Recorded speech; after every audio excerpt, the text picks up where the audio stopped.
معاكم مصطفى غلاب، والنهارده هنتكلم على الدانك اس بي جي باك شيكاغو. واحنا بنفتح الصندوق تعالى نعرف هو ليه اتسمى بالجي باك.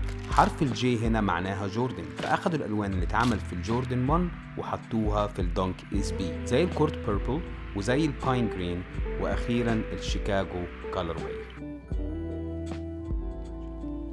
اول اصدار للسنيكر ده كان 2020، واسعار الريسيل بتاعته كانت غالية جدا، وكانت بتتراوح ما بين $550 ل $450 لحد 2024 لما نايكي قررت تنزل نسخ تانية من السنيكر ده. اتأثر سعره في السوق ونزل ل $145، واللي هو تقريبا سعر الريتيل بتاعه. ده الكالر بلوكينج بتاع الشيكاغو، وهتلاقيه جاي ب3 ألوان، بالأحمر والأبيض والأسود. هتلاقي الماد جارد جاية باللون الأحمر هي والهيل، أما بالنسبة للسوش هتلاقيه أسود.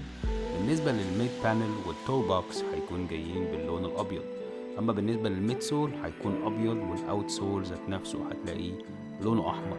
أما بالنسبة للنايكي براندنج اللي موجودة في الأوت سول جاية باللون الأبيض، والمكان ده دايما بيكون طريق في السكيت بوردنج شوز عشان الراحة. بالنسبة للإنسول اللي بيجي مع الدانكي اس بي عامة بيكون مريح جدا، هتشوفه قدامك جاي باللون أحمر وفيه البراندنج بتاع نايكي عادي جدا. أما من الظهر هتلاقي فيه جاي الإير يونت اللي هو بيكون فيها هوا، ومن قدام هتلاقيها جاية طرية مريحة جدا. وبالنسبة للهيل من ورا هتلاقي حاجة بتساعد الرجل وهي بتريح برضو، بس بيكون فيه ميموري فوم علشان تساعد على الرجل وبرضو تساعد على السكيتنج، ودي بتكون في الدانك اس بي برو دايما. اما بالنسبه للتونج او لسان السنيكر ده بيكون جاي تخين شويه عشان هو طبعا اس بي. طبعا كل الحاجات المريحه دي بتضيق السنيكر من بره، علشان كده لو هتجيب دانك اس بي برو لازم تجيب مقاس نص درجة أعلى علشان يبقى مظبوط معاك. طبعا بالنسبة للكواليتي أو الجلد اللي مستخدمينه في السنيكر كويس جدا جدا، وده طبيعي إن هم يستخدموا جلد كويس في الاس بي.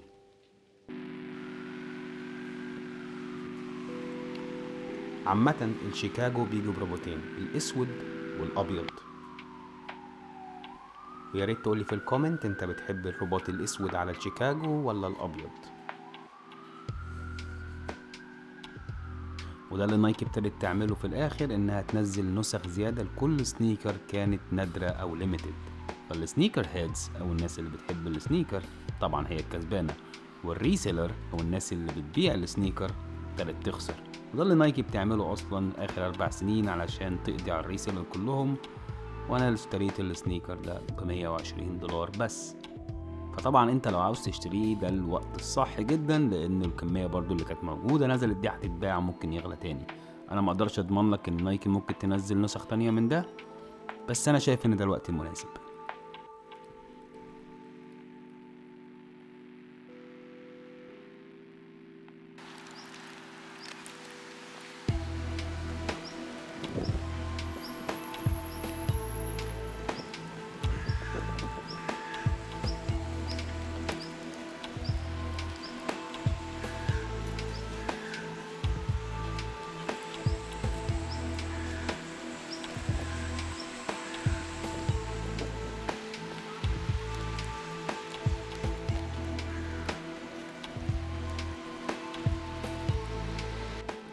الناس اللي وصلت لحد هنا في الفيديو انا مش هقول لك اعمل سبسكرايب ولا لايك للفيديو، بالعكس انا عايز اشكرك ان انت اتفرجت على الفيديو ده، واتمنى يكون عجبك، واشوفكم في فيديو جديد وسنيكر جديد. السلام عليكم.